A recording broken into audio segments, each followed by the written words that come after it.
Hello, everybody. Welcome back. I hope everyone is back to your seats. Let's begin our next session. Yeah, Welcome everyone to Agile Network India January event day 2. So, after an interesting session from Kolkata chapter Jibendu, we are starting with our second session for the day, a panel discussion from Noida chapter.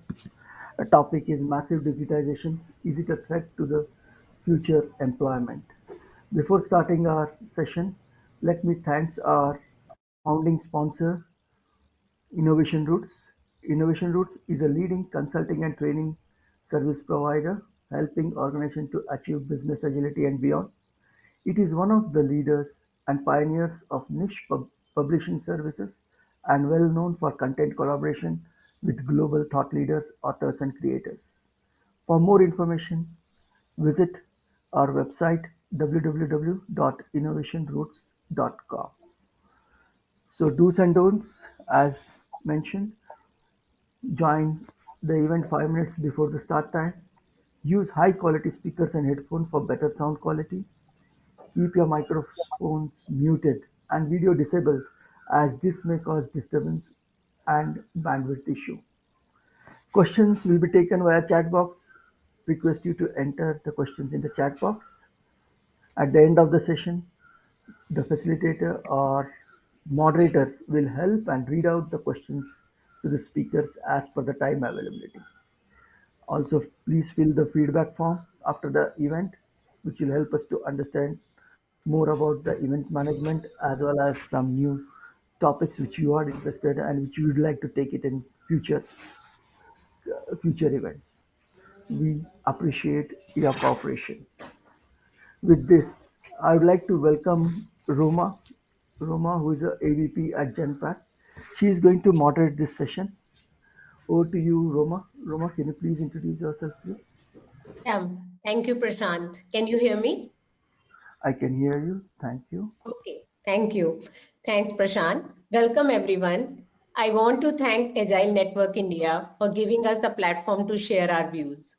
Thanks for all the participants to take out time over the weekend and motivate us to present our views. Thank you so much for that.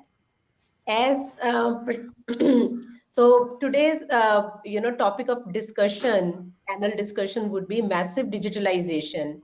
Is it a threat to future employment? So before we start our discussion, let me introduce myself and our panelist. I have over 24 years of experience in software industry, working as engineering program manager. I handled clients from various regions all over the world. I am agile enthusiast and working with Genpact as assistant vice president. I am a release governance leader and contribute as agile coach and a trainer over there. I believe in transforming teams to adopt agile through frictionless innovation. I have written patent on data-driven metrics framework. I've written a couple of articles on LinkedIn, and time to time I contribute as volunteer for NGOs and Agile Network India. For today's discussion, we have experts from diversified background to share their views.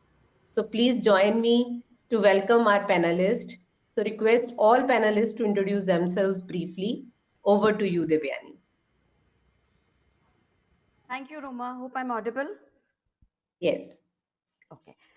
Myself, Devyani, I'm having almost 2 decades of experience in people management, which includes culture, inclusion, diversity, and very different from all this is digitization. I work with organizations like Onicra, which is an Onida group of companies, TCS, Ushacom, NEC, and Nuclear Software. My main forte over and above people management is change management, using tools and techniques of mostly design thinking. I enjoy doing special projects because of which I'm here today. My special project which touches people, business, projects, quality, brand building, so on and so forth. I'm delighted to be here and I'm sure we will learn together in this beautiful journey. Thank you. Over to you, Roma. Thank you. Thank you, Devyani. Nidhi, can you please? Yeah, thank you. Good morning, everyone. It's my pleasure to be part of such illustrious. group of panelists as well as people who have joined us. I'm a Supreme Court lawyer with more around 24 years experience in different legal and HR domain. I have been doing a lot of work in employment and labor laws, which is one of the biggest reasons why I am here. I've seen that transition happening from being a labor-intensive working industry in our India, from being so digitalized now. I also work in sexual harassment laws, women-related laws, real estate, capital market, to merger and acquisition deals, and anti-corruption laws. These are some of the areas in which I work. The list can be endless, so I'm not going into more details. I'm the managing partner of a law firm based in Defense Colony, Delhi. It's a full-service law firm. I'm also empaneled with the Ministry of Women and Child Development, Government of India, to conduct training workshops in different domains, especially relating to women and children. I'm also board of several companies and frequently advise companies for their multifarious legal requirements, and not only for litigation but also for advisory services, especially in the current domain with the way things have changed, lot into startup industry. I'm an external member for various companies, Indian as well as MNC, for sexual harassment matters. Over to you, Roma. Thank you. Yeah, thank you, Nidhi. Thanks for the wonderful background. Mahesh, over to you, please. Thank you, Rama. Thank you all. I am Mahesh, and having 12 years experience in the project management field, and I am also working as a Scrum Master. Apart from that, I am working for International Association of Project Managers, is a German-based body, and I am working for Delhi metropolitan area and Kerala metropolitan areas. So presently, I'm working with one of the construction industry, power sector, this Avada Group of company. We are doing solar power plant over the renewable sector. Also, I have different domain experience like oil and gas, thermal sectors, different construction field like infrastructure experience. So also I'm India volunteer PMO Global Alliance, and we are doing the PMO empowerment inside India hub wise. So also I have a good experience with ANI. I am with ANI since last 2020 onwards, March onwards. So also I have done different international speeches about project management through IAPM, International Project Managers, and PMI, and also good experience with different latest tools like digital tools, which is coming in the new new year, and also have done different in national international articles in the LinkedIn. You can go through that. Thank you, Rama. This all about me. Thank you, Mahesh. Thank you so much. Over to you, Dr. Gunjan. Yeah. Thank you, Roma. It's pleasure to be part of this event as a panelist. I'm Dr. Gunjan Bhatnagar, an academician, philanthropist. I've worked around 5.5 years in different corporates like Overnight Express, American Express Bank, and Idea Telecommunications, and later have joined education industry to gain and share knowledge. From last 16 years, I've been associated with Shada Group of Institutions and teaching management students. I have keen interest in research work and presented and published many research papers. I'm also a member of many professional bodies like NHRD, IMA, and ADOVA. And also, I have a keen interest in music and dance where I've participated and organized many events at national and regional level. Thank you. Thank you, Dr. Gunjan. As I said, our panelists are from diversified background, right? And we have a diversity in the gender also over here. And Devyani is from HR background, Nidhi is a Supreme Court lawyer, Mahesh is from software industry, and Dr. Gunjan is from the education field. All the panelists are very passionate. We will get to hear their suggestions and view on this hot topic of today. So before we dive into this discussion, let's first understand what is digitalization, right? Until a couple of years back, going digital was a privilege. Only very few people or some people had the opportunity. Digitalization was accelerated many folds during COVID-19 pandemic. I think the only the best advantage of COVID-19, other than that we all had been suffering because of that. So it has become a necessity The digitalization has become a necessity in the current scenario. So I've seen often, like, digitization, and digital transformation are frequently used interchangeably. And it's very critical to understand what is each notion about, right? So let's first understand the difference between digitization and digitalization. Digitization is the process of transforming information from physical format to a digital version. For example, we used to have handwritten or typewritten text, right? So converting into a digital form, a Word document or a PDF or PPT. So all of that is a digitization. Converting of the VHS tapes to a CD or a DVD, those are all digitizations, right? Digitization brings efficiency, and it brings operational excellence, and it has become a must for the organizations to digitize the information. That way, it's easier to store, retrieve, and distribute the digital information, and to analyze it and get most out of it. Now, what is the next term digitalization about, right?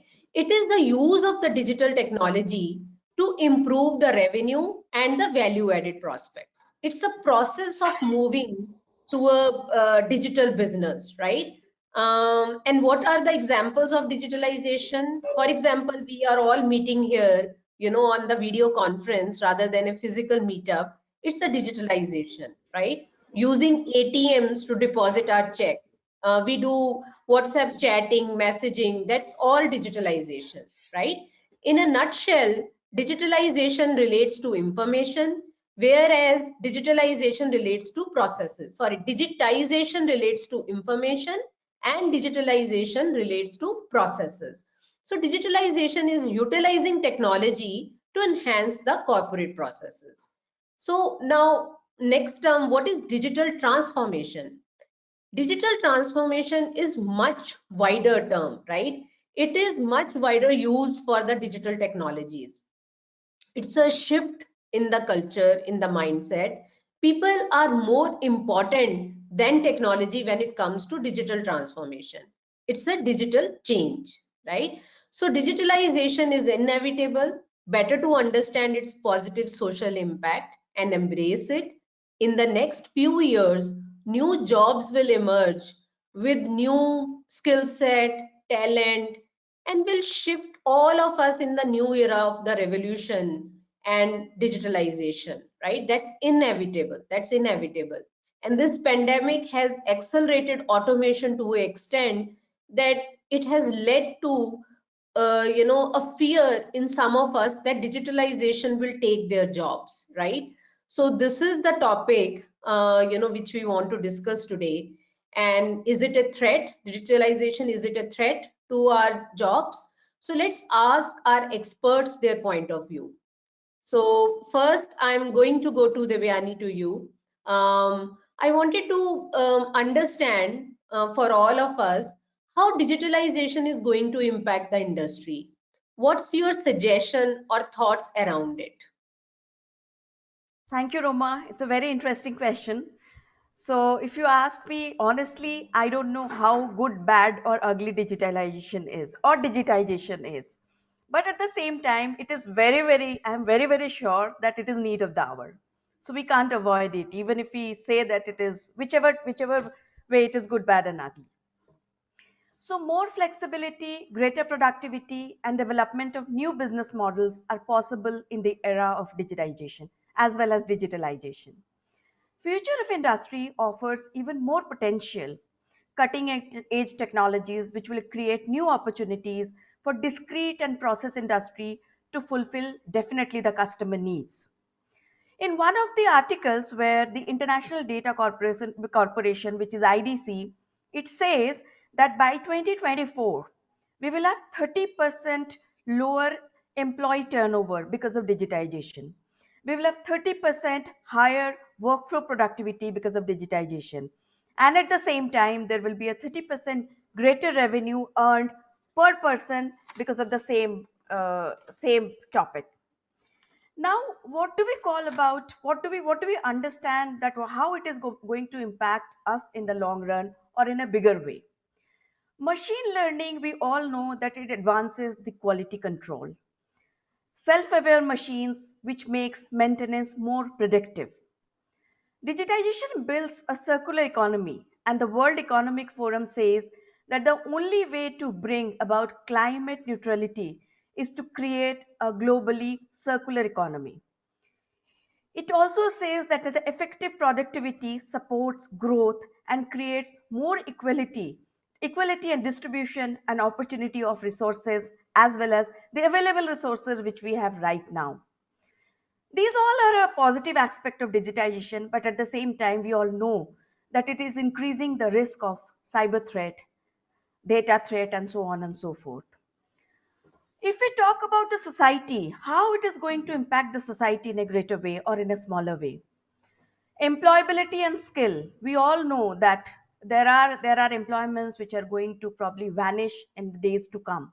But at the same time, I feel that there are no new employments, new skills which are going to emerge in the same pace. As one of our speaker in the previous session was talking about that when computer came, we thought that it is going to take our jobs, but it did not. Similarly, in the era of digitization, probably there are new skills, new technologies which will emerge and may not be a threat to actually a threat to the employment.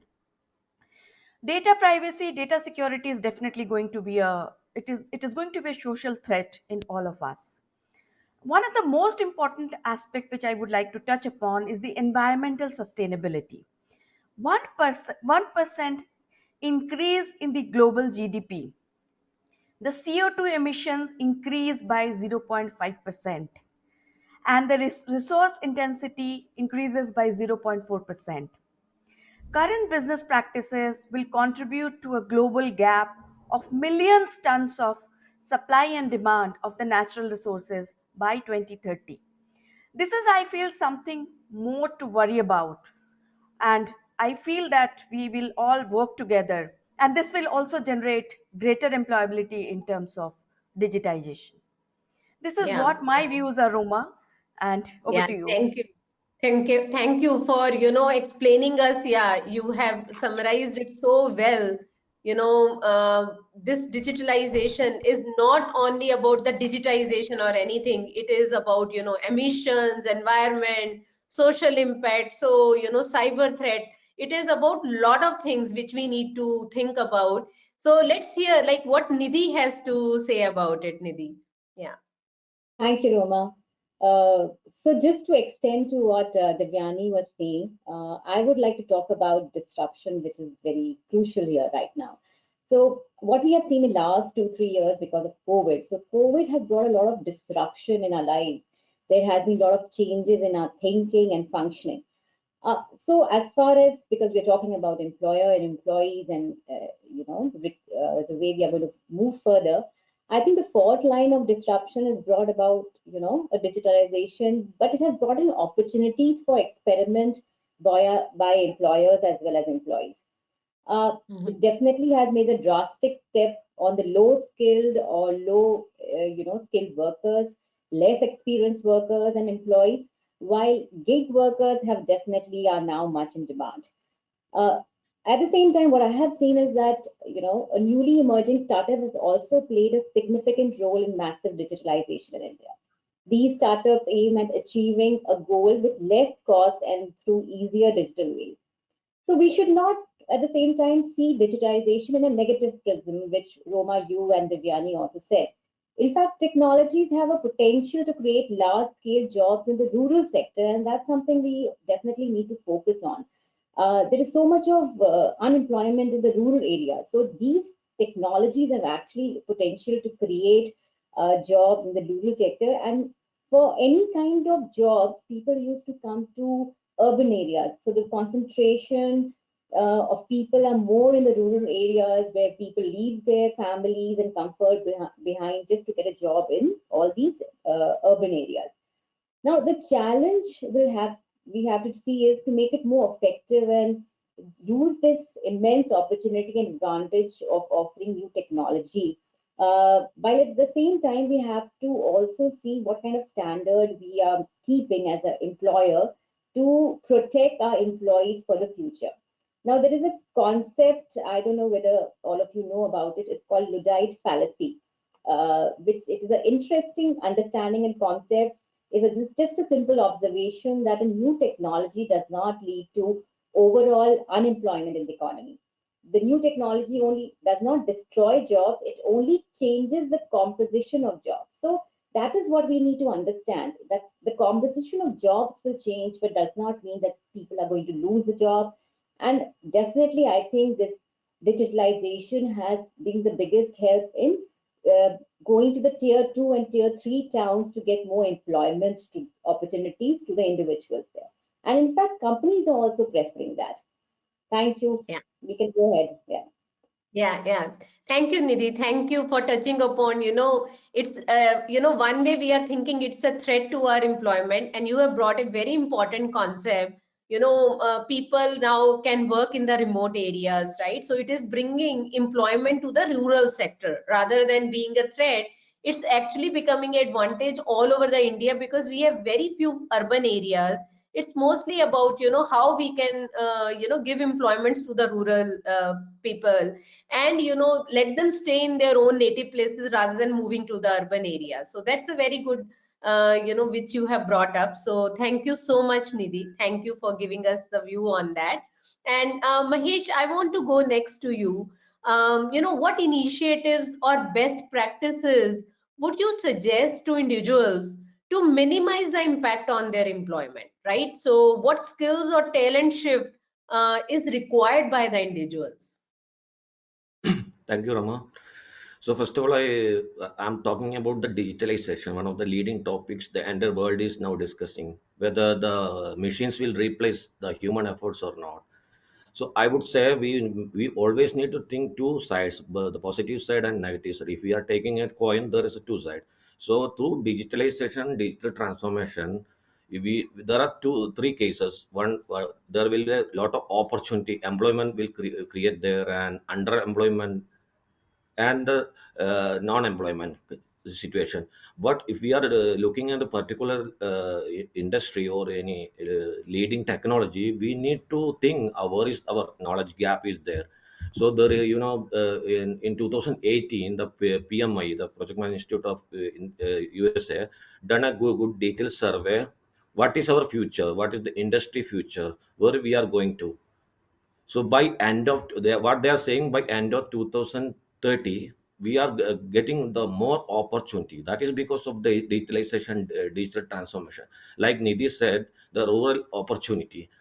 Just think about the now the rural area also is going to adopt the digitalization. We are gradually moving to the urban area, urbanization. So let's think about the same. The Japanese said once the computer is came, everyone thought we will lose our jobs, but it is a gradual transformation. Digitalization all of the sudden it will not happen. It is a gradual transformation. We need to think what current market or what current technology is running. We need to enhance ourselves to empower the domain through the knowledge gap. So if there is those gap is not there, honestly there will be a lot of opportunities there. So we are don't concern a particular industry or a particular knowledge areas. Instead of that, if we are comparing the lot of other aspects of view through the digitalization, through the digital transformation, the old, there are two ways. We can go on the old way and we can go through the digital way. So, Yeah. there are good digital techs like artificial intelligence, machine learning. These are all creating the new employment. I would say yes, definitely there will be a unemployment, but it is not a permanent. Now people are learning new and new different technology as per the global market. So gradually it is creating the employment as well. So I would say that by end of the no not end of the 2030, now we are getting a good opportunity, honestly, through this digitalization. That's my opinion. That's very good. That's very good. Thank you, Mahesh. Thank you. So you also spoke about, like, how is it going to impact, individuals? How is it going to impact, the industry? And like it's going to create the jobs. That's a very positive sign. So Dr. Gunjan, I want to ask you, like, we talked about the individuals. I want to ask you what initiatives or practices are being adopted by the organization to minimize the impact on the employment, right? So, what employers can do for their employees? How can they ensure that the existing employees stay on the job, right? Okay. Well, Roma, as rightly highlighted by Mahesh, individuals need to enhance their skills to minimize the impact of digitalization. But at the same time, organizations also have to adopt practices and restructure themselves to reduce the layoff or turnover of the employees. Now, it is evident digital transformation is already in picture and will bring huge redefinition of labor market. The development of automation, enabled by technology including robotics and artificial intelligence, brings the promise of higher productivity and efficiency. But at the same time, it raises difficult questions about the employee and the employer.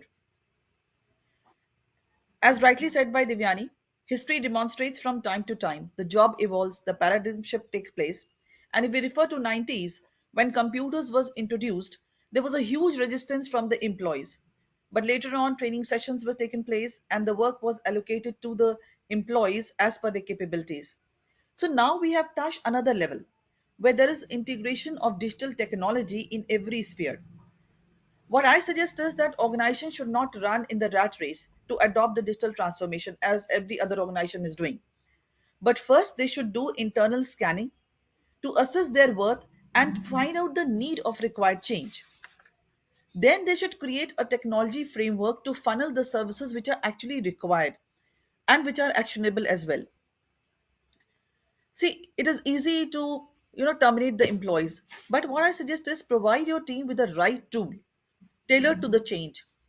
Training and development programs can be designed understanding the need of the trainees, which we can do by training need analysis, or maybe some psychological tests with the help of HR analytics. One thing is for sure that human resource, that is our employees, are more important for us and they are like an asset to us. So organizations should ensure that change should be brought step by step and reconsider what is the impact of change before actually introducing it. Organization should have a coherent strategy that includes a plan of reskilling their workers, and also they should create an environment of continuous learning, as we can see that the speed of digital transformation is enormous. One another thing which I want to highlight is that the role of HR here is massive in understanding the new business models coming up and how they're going to manage the workforce dynamics. So maybe training and reinventing must have a business culture. So digital culture shift is crucial for business. We have to adapt it, but there should be a two-way effort both from the employee and the employer to adapt this change. That's what I wanted to add here. Yeah, yeah. Thank you, Dr. Gunjan. That's a very important aspect. That disruption always start with the resistance, right? So people have to change. Everyone has to change and adapt. So if employees, if they are ready to adapt themselves, taking up new skills, then only organizations can help, right? Those organizations can take care of their employees with creating, certain training programs which can upskill them and ready make them ready for the next level of revolution which we are all seeing as digitalization. Yeah. So Nidhi, since you come from the law background, I mean we have taken so many views. I want to take your views that how digitalization is going to impact the work and employment of people in today's world when cyber crimes are increasing. Social media is also easily accessible. So what are your thoughts both from the employer and the employee perspective, that what changes from law is required, like what kind of changes we can bring in? Yeah. So, I'll definitely talk about the laws, but just to give you a background about the employer and employee relationship, which is also equally important and when we are talking about digitalization. So it is definitely, digitalization is definitely changing the classic relationship we have always seen between employer and employee. And the legacy companies are definitely struggling, though they are trying to adjust to the current digitalization. Uh, at the same time, what employers thought that it is not feasible, not possible, is now possible, especially because of what they have seen in COVID times. And there was so much of resistance earlier to any kind of changes, which now definitely we are seeing that people are changing that, the employers are changing that. So I definitely feel, and I think other panelists also say that the jobs won't go, but repetitive ones will definitely will be going. So it is actually eliminating any kind of routine or repetitive work on one hand, while it is actually complementing other kind of works, which I spoke about earlier about calling it as Luddite fallacy also. So there's a profound shift in the nature and character of work, even with the way the labor market is being displayed for, displacement of labor market is definitely there because of repetitive work.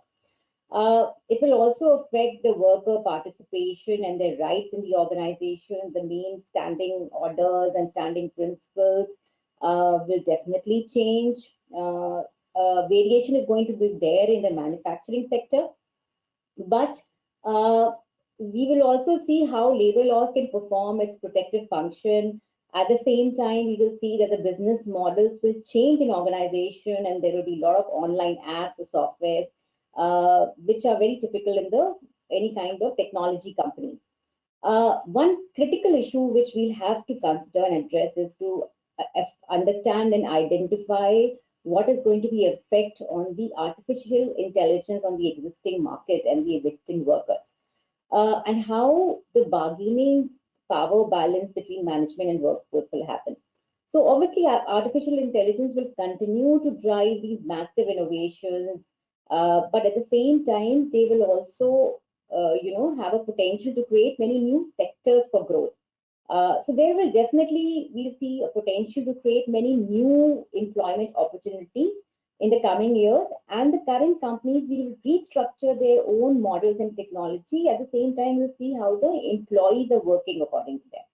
Now, coming to the crucial part as far as the law is concerned with respect to employer, employee, and the companies are concerned. So I would say there are a couple of areas in which we have to see, and there is a modification which is required to be done. One is the copyright and plagiarism, which is happening. Now, the in the age of digitalization, there is a data theft possibility is high. I think Devyani also touched base upon that. Uh, Cyber laws is something which will gain a lot of momentum. It will become very crucial and critical for companies as well as employees. There is a huge concern for privacy with digitalization of data as gaining access to data, and emergence of social media has made, kind of uh, out of control kind of a thing about personal information. People can access anything. So even in organization, data breach and data privacy is something which will play a crucial role. Now, even huge companies deal with these various kind of data, and the strong data privacy law needs to be the center of scheme. And companies also have to adopt robust and standard for data security. So I feel that copyright, data privacy are very crucial. Data security also, like storage of data, is always prone to hacks and from malicious users. We have a couple of times where we have been hearing there's so much of hacking which has happened, where the data has been breached. A lot of businesses still don't realize the importance of data security, and especially the manufacturing sectors and other places, they don't treat the issue seriously when they are treating with this, and so that is something which is very crucial. Now, coming to the labor laws, I think that is going to be a struggle there, because if we go to the typical manufacturing sectors where they are used to working in a different typical ways, adjusting to the technology and digitalization is a crucial and a difficult part. Unfortunately, right now, even with so much, I think all of us knew there are labor codes which have come up. They are talking about it. So many changes are being, but they're not focusing too much on IT and ITS tech companies. Still, we are going the same platform, focuses on labor laws, but at the same time, the changes which is required because of digitalization, it's still missing. And though we are trying to work as a lawyer, also we are trying to work with the Ministry of Labor and Employment and trying to make modification, but it is a long haul which we are seeing. What kind of changes are going to happen? Are companies willing to adopt those changes? Are employees willing to adopt those changes? So maybe people from gig economy, companies are willing to take those changes. But typical people who are, especially like we focused about it earlier, that they are not very adept to technologies, will have too much resistance to these kind of changes. So creating a balance between employment, employer, employee, and that relationship is a long haul. We are working on it, but the labor laws is something which definitely needs a lot of change. Now, one thing, maybe I'm just 2 minutes and I'll pass on to Vivian, is it's about one thing I definitely would like to focus on how termination has increased because of these things. People just because of, especially also because of COVID and other situations, there's too much of frustration which has come. People lost jobs. So every and anybody is coming up on the social media to vent out their anger about the company or anybody to on the social media. Unfortunately, people don't realize even one word is right or one something they tweet can lead to termination of their jobs because it is outside the code of conduct of the employment. I think that is something people have to be very careful about. So coming to the laws, there are, I think, 5 areas on which I would focus: cyber laws, data privacy, data storage, social media, again part of cyber law, and termination of employment is again something which we need to focus on. As to how, more than employer, I think employees still have to be careful as to what they speak about, and definitely the labor laws which we are talking about. Yeah, Thank yeah. you.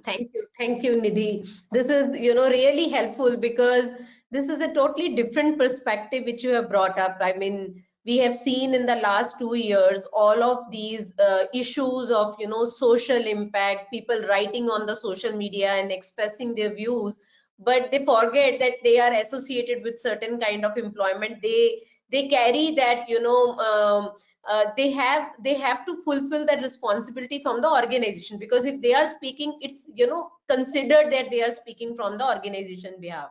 So yes, being very careful on the social media when we are posting anything, when you are into some employment. And the second aspect which you have talked about, the data breach, I know in IT sector also we had been very careful, especially when we were like, working from office, that we have to be very careful about the data breach and where we are printing. But since now we all of us have started working from home, so these are this has become very crucial for our data privacy people, or the, cyber people, how they take care of it. There are so many ways people can share information, so those laws have to be become very stringent. So thanks for bringing that aspect, that India and our law is already thinking about it and clarifying, what is right, what is wrong, and how we should be doing on all of this, and, taking care of it. So Mahesh, do you want to add something to it?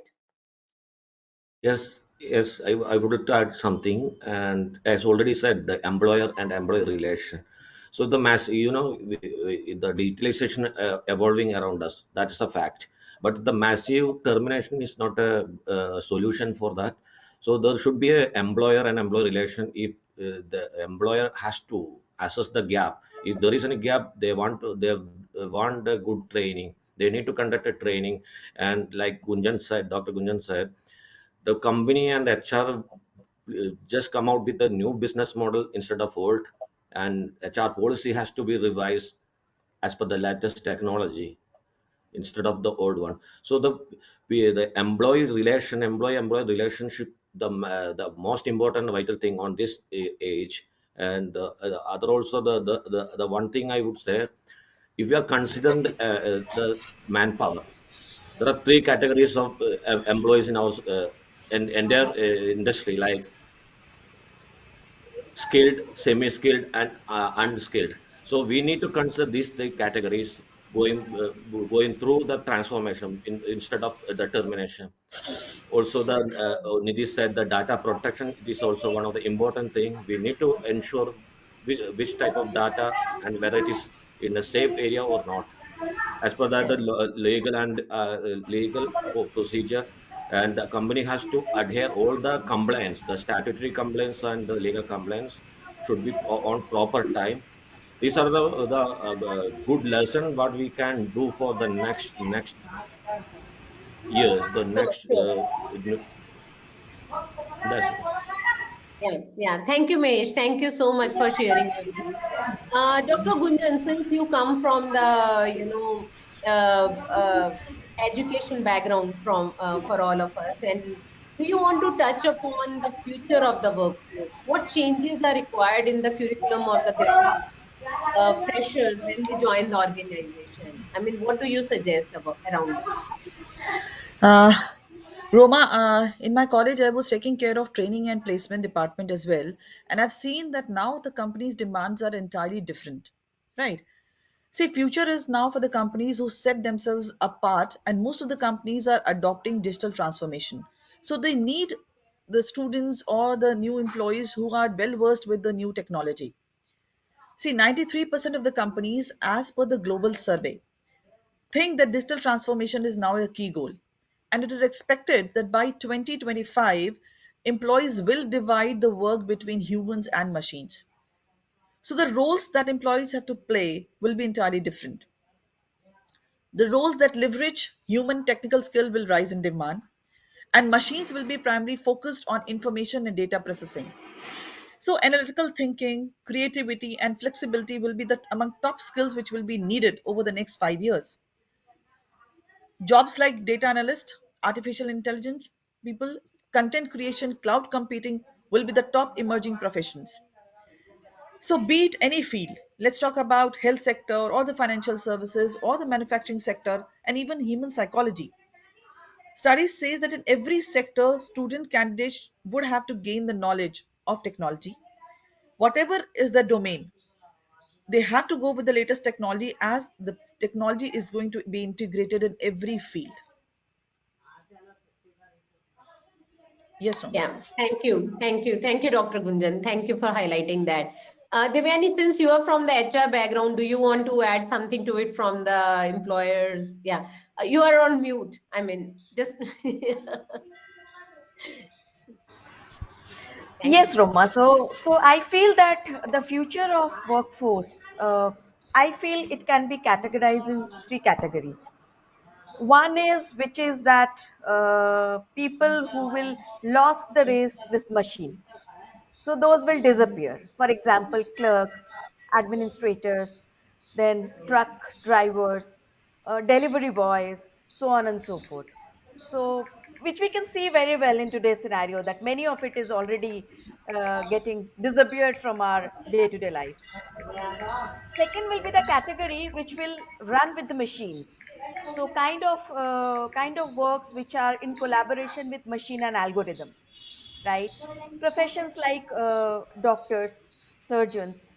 So I wanted to clarify here one thing that let's say the robotic surgery is one of the breakthrough in the medical science in today's scenario. But at the same time, it is the surgery part of it. What to do the surgery, which part of the body the surgery is supposed to be done, is again a doctor's forte. So this is the category of people who will probably run with the machine, and machine will run with them. They will complement each other. Third will be the category who will run faster than the machine, where we can be it, and I feel that it will remain unchanged. There will be no change in that, especially the like for example the areas where high creativity is required, like creative arts. Again, there are Right. two parts to it. One part is that there is a recently a exhibition in Paris which talks about a vacuum painting industry, vacuum painting of arts. That part is already taken over by the kind of you can say that machine learning or artificial intelligence. But the part where you need to think about creating things, that part will never be able to taken over by machine. So this is the category which will run faster than the machine. I'm so sorry. End Yeah. of it, Roma. I feel as Indians, I am not touching on globe. We are more flexible, more adaptable. So we will always come out from with flying colors in this difficult situation also. This is what True. True. my feeling is. Over to you. Yeah. Yeah. Thank you, Devyani. Thank you. Thank you so much. So we have very active participants as well. I want to first of all thank all of you, but there are a lot of questions which have come up in the chat window. Some of them you have already taken in your discussions, but I would like you to throw some light. So I'll read some of the questions. So first question was from Nitin. He is saying business digitalization is critical to remain competitive, and but there are some inherent risk also associated, and Nidhi has brought up like lot of those risks from the social law perspective, like how those risks can be. So I mean, is there anything you think is like any other additional risk which we need to look into and think about it? Anyone want to take over that question? Yeah. Roma, I Janice, you would want to? talk. Yeah, please.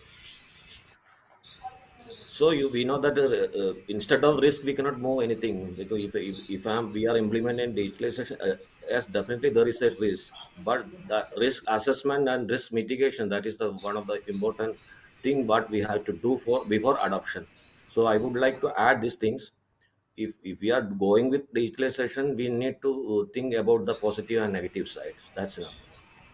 Yeah, yeah, that's great. And another important question which Amar has brought up, like since we are working from home, so women now, are staying. There is no physical office, so they are kind of safe. So I mean, do we have any thought process because we have so many women members? What do you think about that? So I'll answer this question because I work in this area a lot, and this is no surprise for everyone in answering Amar question. Actually, there has been a multiple-fold increase in posh cases due to people working from home. So this thinking that it has reduced is absolutely wrong.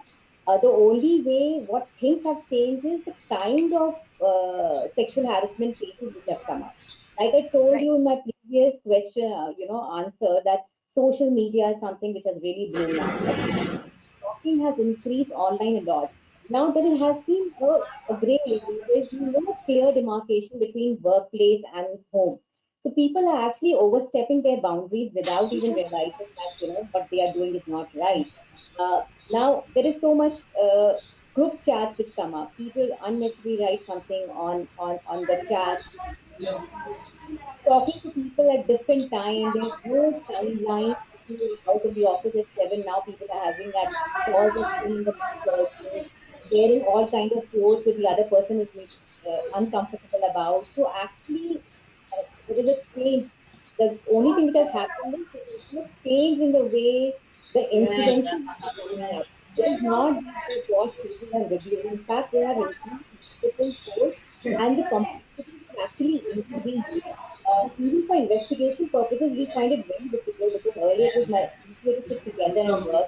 Right now, getting those evidences is also difficult. People are actually crossing a boundary much more than actually which they were not doing earlier because in a workplace, in an office space, that they know they have a code of conduct which is not happening. So this is something which I would definitely like to tell Amar and other people also. In fact, now people have to be much more careful. You don't know what people are recording, what they are coming back with, what kind of evidences, what kind of reactions they are having. So posh cases decidedly have increased. It has not reduced. Right, right. I mean, even I will share some thought process around it. See, when we are at home, even I have read it at so many places that now it's not easy for us. In office, we used to share a lot of thoughts, meet with different people, get different perspective. It's not only about the sexual harassment or anything. It is about your mental satisfaction also. Women have come into this workforce not just because see we have already crossed that barrier when we started going to schools and education, right? So we have been brought up like that. So I think it's the other thing which I'm seeing now when we are at home, we don't get to share too many things. People expect us to be working from home, taking care of the kids, or food and everything. Yes, it is good, but in a way I'm not able to share my lot of thoughts which I was able to share with my colleagues, right? So I think like working from home is not necessarily helping us. We all want to get back to the work, and get to the office, maybe a different way of working, not every day or whatever in the new era, but still, like, it always helped us being in the office. That's why we came into the workforce, the first place. Roma, I think what the human connect is very crucial in any Right. circumstances. Yeah, You yeah. can be, yeah, ultimately human. The technology will not, surpass everything. That human connect, that group, then conversations is also important for our own mental well-being. Also, that's Right. another thing. Yeah. Yeah, I would Roma, like to and just take another, yeah, question, Devyani. Probably it's for you only. yeah, I It's was like, not able to resist looking into the interesting question which was put by Amar. Please yeah, share that's your what I inputs. was going to ask you. Yeah, please go ahead. Please go ahead. I So, was about so to say that. okay, thank you, Roma. So it is very. The question is very interesting, and when we talk about this great Indian resignation and a massive attrition, as well as not able to retaining talent, all are interlinked, and it is. And I feel, and it is personally my feeling and my understanding about the whole situation is that this is a bubble which is going to burst, because what is happening is the moment there is a huge attrition and movement of people, the basic need of movement of people right now is not skill, it is money. And that is there, we used to say that as an HR people, you used to say that people don't leave for money, people leave for supervisor, people leave for learning, people leave for skill. Everything has gone for a toss right now. People are only leaving for money. And when people are leaving for money and joining the other organization, and similarly vice versa, what is happening? The wage bill of an organization is going up. When the wage bill of an organization is going up, what is happening? That percentage of wage bill is coming out from profit or revenue. So it is not at all a sustainable model. Probably it will continue for another 3 months, 6 months, and 9 months. I'm not sure how many months. It is already coming to in a decline mode. But in the days to come, this bubble will burst, and then we'll have a bigger challenge. And that challenge will be matching the cost to the company with the skill and the output which we are getting from that employee, because he is already on a higher platform or a higher amount of compensation as compared to 2 years back. And looking into the inflation of India, it is much higher. Right. So I feel that it is just probably a need of the hour at this point of time. What is happening? It is already declining in its declining stage, but in the days to come, it will burst, and we will face, probably we will be once again over here, and we will be discussing once again about how to do the wage administration part of it. This is what my Right. feeling is, one my experience is, Roma. Yeah, thank you, Devyani. And Amar, it's not only about freshers who are switching these jobs now. That had always been a case. This time, it is the experienced people also. Just on a side note. So I want to say thanks to all the panelists and give an Agile Network India. Yes, in the next few years, new jobs will emerge with the new skill sets and the talent, and will shift all of us in the new era of revolution and digitalization. It's inevitable. In this changing world, what is more important is the value of the creativity, leadership, emotional intelligence. That's only going to increase. So a company should invest in developing their employees soft skills, right? And they should also, through the investment in the high quality holistic education, institutes and the organizations should upskill their employees, right? And their freshers or their graduates, right? So we can prepare society that way and ourselves for this future, and embrace the benefits of it rather than being scared about the digitalization. Let's use it to our advantage and run with the flow. So thank you, Agile Network India, for giving us platform to share our views. I hope all of you have enjoyed the discussion. I mean, thank you, experts. Thank you so much for your views. Yeah. I learned Thank a lot from all of you. Yeah. Thank you, thank Thank Roma. Yeah. you. Over Thanks, to you, everyone. you. Thank you, everybody. Before we quit, in fact, one question was still in my mind which I didn't put. It was specifically to Dr. Gunjan, because this is related to the education sector. So, as there's a digital disruption happening, how the education system is trying to fill the gap so that skilled people come into the industry. Any plans on that side? If you can just put a quick couple of points on that. Okay, Any thank you, steps Prashant. taken towards that? Okay, thank you, Prashant. See, we all have been discussing about the massive change, but it's not easy to create the digital infrastructure or maybe the digital ecosystem in a day. Yeah, But obviously, when we realize about the future demand, preparations need to be done by today. Even see the premium schools, when you talk about the grassroots level with the education system, uh, private schools are already, or the premium schools are already have introduced computers from the beginning, from class 1 onwards. They've already created robotic labs, and artificial intelligence like subjects. Now, but now even the government is taking care of it. National Education Policy of 2020 is looking for a paradigm shift to reduce the digital divide. There's change in the school curriculum also. Coding has been introduced in the subject from class 6 onwards. Languages such as Python and other languages have been started from class 8 and 9 onwards. Even government has launched certain platforms like Diksha to enhance the skills of the students. So vision is there to make every student skilled with the technology. But one thing which I want to highlight again here is, maybe I'm a little curious that what will be happening with the students of the premium schools and the schools like the students from the government school. There can be one fear that there can be one yeah, social divide, true. since premium Yeah, schools are giving a lot of facilities to the students, providing all the technology which with which they are working, and maybe they can be technology savvy later on.